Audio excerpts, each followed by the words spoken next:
Economia é Fácil, versão reduzida. Apresentação, Almir Cesar Filho. Muito bom dia, meu amigo Almir Cesar Filho.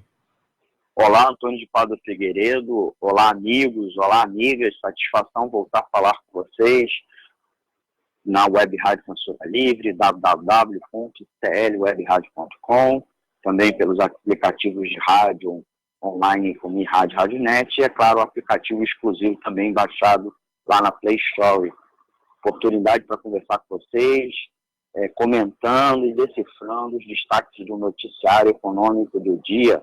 Hoje, segunda-feira, 16 de setembro de 2019, sol aqui na região metropolitana do Rio de Janeiro. Antônio, é contigo. O primeiro destaque é o seguinte: imposto sobre fortunas e lucros arrecadaria 1,25 trilhão de reais. Por favor, Almir.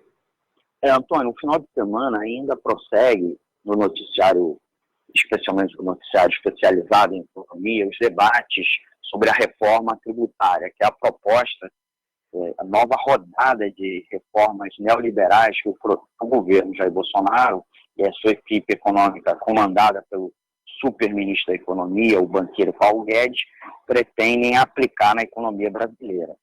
Eles pretendem, como complemento à reforma da Previdência e a MP da Liberdade Econômica, que consistiu também numa segunda etapa da reforma trabalhista, aquela lá implementada pelo então presidente Michel Temer, e o debate sobre a reforma tributária está muito ligado também à reforma da Previdência, porque a própria proposta que gerou tanta controvérsia semana passada e acabou resultando na demissão do secretário da Receita Federal, Marcos Sintra, de nova CPMF, gira em torno a uma das questões. Ela era um dos itens da reforma tributária que o governo pretende aplicar, né, ainda está na fase de estudos internos, e tem muita confusão dentro do governo, e o próprio anúncio, precipitado ou não, né, quer dizer, foi acusado de precipitado, porque o governo disse que não pretende isso, estava estudando, mas no fundo, tudo indica que Paulo Guedes pretende sim aplicar uma nova CPMF, gira também em torno da reforma da Previdência, não só da reforma tributária. Se de fato no Brasil nós temos um sistema tributário injusto e regressivo e que precisa ser atualizado, por outro lado, o governo quer garantir financiamento com a reforma tributária, que ele continue financiando seus gastos, né, e que, ao mesmo tempo, continue arrecadando muito, não diminuindo a arrecadação. Mas também a nova CPMF estava sendo estudada para compensar, eventualmente, modificações nos tributos que financiam o sistema de seguridade social, né? Então, essa nova CPMF, segundo o que foi anunciado, era para substituir as três contribuições sociais que financiam o sistema de seguridade, né? A CSLL, a CONFINS e a arrecadação do PIS, e também a própria arrecadação da contribuição, né, da Previdência na folha de pagamentos, né? Mas, enquanto o governo pretendia, ou ainda pretende, porque ainda ficou confuso, manter ou não a CPMF, existem outras modalidades de tributos que poderiam estar arrecadando com mais eficiência, com mais justiça, porque a CPMF, além de mais um imposto, ele é extremamente regressivo, ele incide em cascata, e por isso que, em muita medida, ele é muito impopular. Um dos tributos que o Brasil não tem, mas no mundo todo, principalmente os países mais avançados têm, é o imposto sobre grandes fortunas. E que ele, inclusive, é previsto na Constituição de 88 e nunca foi aplicado. O imposto sobre grandes fortunas, E a cobrança também de imposto de renda sobre distribuição de lucros e dividendos garantiria uma arrecadação de 1,25 trilhão de reais, né? Para frisar, 1 trilhão 250 bilhões de reais. Isso nos próximos 10 anos, se ele fosse aplicado. É o que calcula a coordenadora nacional da Auditoria Cidadã da Dívida, Maria Lúcia Fatorelli. O valor é quase 400 bilhões de reais maior do que o governo Bolsonaro planeja cortar dos aposentados com a reforma da Previdência. A própria Fatorelli afirmou em debate no Senado, na última semana, que essa reforma é uma pauta de interesse do mercado financeiro nacional e internacional e será um retrocesso para a população. Segundo a auditora, o discurso que há um déficit na Previdência precisa ser deixado de lado, porque, de fato, se há um déficit é por falta de receita, e falta de receita é por causa dos privilégios, porque os lucros não são tributados, as fortunas não são tributadas no Brasil. O problema não está na Previdência. O problema, segundo Fatorelli, está na política monetária do Banco Central, que produziu a crise e gastou 1 trilhão de reais nos últimos 10 anos para remunerar a sobra de caixa dos bancos de forma ilegal, o que ela afirmou, né, na agência Senado, logo em seguida ao seu depoimento no Senado. É importante a gente destacar essa questão, porque dos 20 países mais ricos do mundo, o Brasil é um dos poucos desses 20 que não tem nenhum dessas duas tributações. E o problema da dívida pública no Brasil não é causado por um excesso de gasto, mas por as operações com os títulos, tanto do Tesouro quanto do Banco Central, que remuneram os bancos de uma forma imoral e que não houve até agora nenhum tipo de auditoria. E, como ela mesma frisa, se há problema de financiamento da Previdência, isso não é um problema de despesa, né? Mas sim um problema nas receitas. Se nós melhorarmos as receitas, com certeza a Previdência vai estar com as suas contas arranjadas. O segundo destaque, Antônio, é muito ligado a esse primeiro, né? Vamos a ele?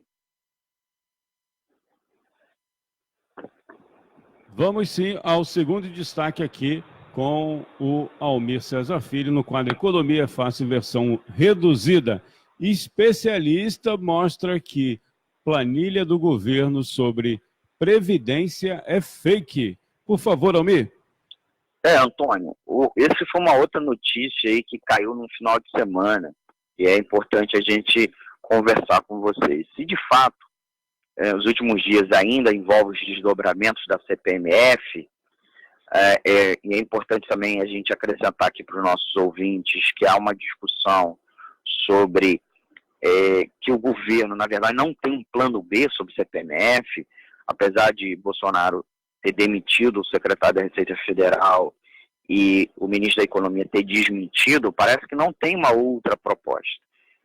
E, como eu disse, essa proposta estava atrelada à reforma da Previdência, porque o governo vai cortar várias despesas, né, com a reforma da Previdência, vai cortar vários direitos dos trabalhadores e, portanto, vai obrigar os trabalhadores ou a pagar mais tempo ou maior valor para contribuir e, ao mesmo tempo, vai cortar as aposentadorias, não resolve o problema de financiamento da Previdência, porque é necessário discutir receita. Mas as contas que foram levadas ao Congresso Nacional, à Câmara, para justificar a necessidade da reforma, parece que foram manipuladas. Nesse final de semana, apareceu uma matéria muito importante da revista Carta Capital, na qual um centro de estudos em Campinas, da Universidade de Campinas, analisou as contas e obteve mais dados a pedidos pela Lei de Acesso à Informação e conseguiu fazer, recalcular, mostrando que, na verdade, as contas levadas ao Congresso foram mentirosas. Eu vou explicar isso. As planilhas do Ministério da Economia que embasam a reforma da Previdência têm erros graves. Foi o que informa Pedro Bastos em artigo para a revista Carta Capital. Ele obteve os dados via Lei de Acesso à Informação e descobriu que a equipe econômica não calculou, como dizia, uma aposentadoria aos 60 anos com 35 anos de contribuição. Na verdade, calculou uma aposentadoria por idade com apenas 25 anos de contribuição. Portanto, calculou uma aposentadoria de outra forma, induzindo os congressistas, os parlamentares ao erro. Vale lembrar que aqui mesmo, no Boletim Censura Livre, primeira edição, a gente conversou que vários congressistas tinham reclamado, vários deputados federais, que não tiveram acesso aos microdados, e sim à análise já fechada do Ministério da Economia. Então, o que o pesquisador Pedro Bastos conseguiu foi os microdados e calculou, mostrando que o apresentado aos congressistas está errado, então induzindo ao erro e, com isso, justificando um falso déficit, né? A diferença, gente, infla o déficit, segundo o especialista, é muito recente, quer dizer, dos últimos 2, 3 anos, e foi provocado pela crise econômica. Vai se tornar superávit sem reforma alguma, desde que a crise passe. E o emprego formal e a arrecadação das contribuições fiscais para a Previdência, que é a CSLL, a Contribuição Social sobre Lucro Líquido, e a CONFINS, né, Contribuição Social, se recuperem. E com certeza elas vão se recuperar se a economia se recuperar. No longo prazo, por exemplo, basta que a renda per capita cresça a uma taxa de 0,72% ao ano para que as contribuições arquem com o envelhecimento populacional de aposentados que terão salários fixos além do piso, informa Bastos. Então, mesmo a outra desculpa do governo, que é que a Previdência não acompanharia o crescimento populacional, também é mentira nas contas refeitas pelo pesquisador Pedro Bastos. Então, o governo é mentiroso, né? Reafirmando aquilo que a gente já tinha dito a respeito que a Previdência no Brasil é totalmente solvível, totalmente equilibrada. O desequilíbrio que tem é exclusivamente na aposentadoria dos militares, dos magistrados e dos políticos eletivos.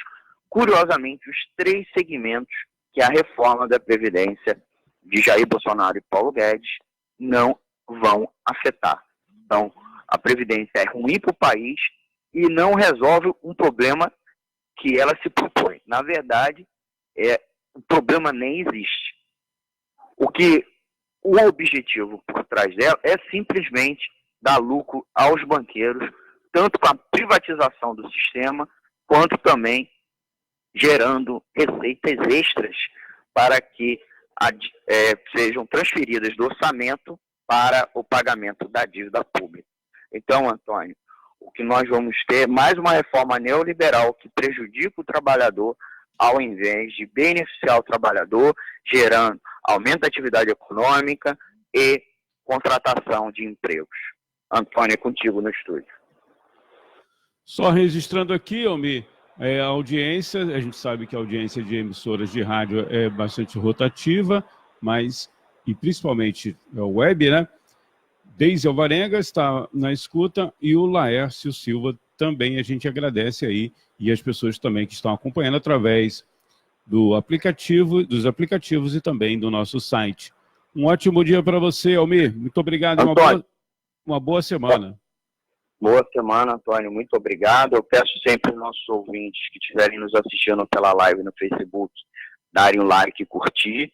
Dizer também que nós vamos subir mais tarde para o nosso canal no YouTube, também, né, aos nossos telespectadores do YouTube curtir e compartilhar. E, é claro, dúvidas, críticas e sugestões, pode mandar um e-mail para economiafácil@gmail.com, economiafácil@gmail.com, e também comentário nas nossas redes sociais, Instagram, Facebook, Twitter. E, é claro, Antônio, pedir para o pessoal compartilhar, curtir e compartilhar para fortalecer o nosso projeto, e sigam ouvindo a programação da Web Rádio Censura Livre, tanto pela internet, pelo www.clwebradio.com, clwebradio.com, como também pelos aplicativos parceiros. Antônio, muito obrigado e ótima semana para você, uma ótima semana para os nossos amigos e amigas ouvintes. Tchau, tchau. Eu que agradeço, Albê, um forte abraço.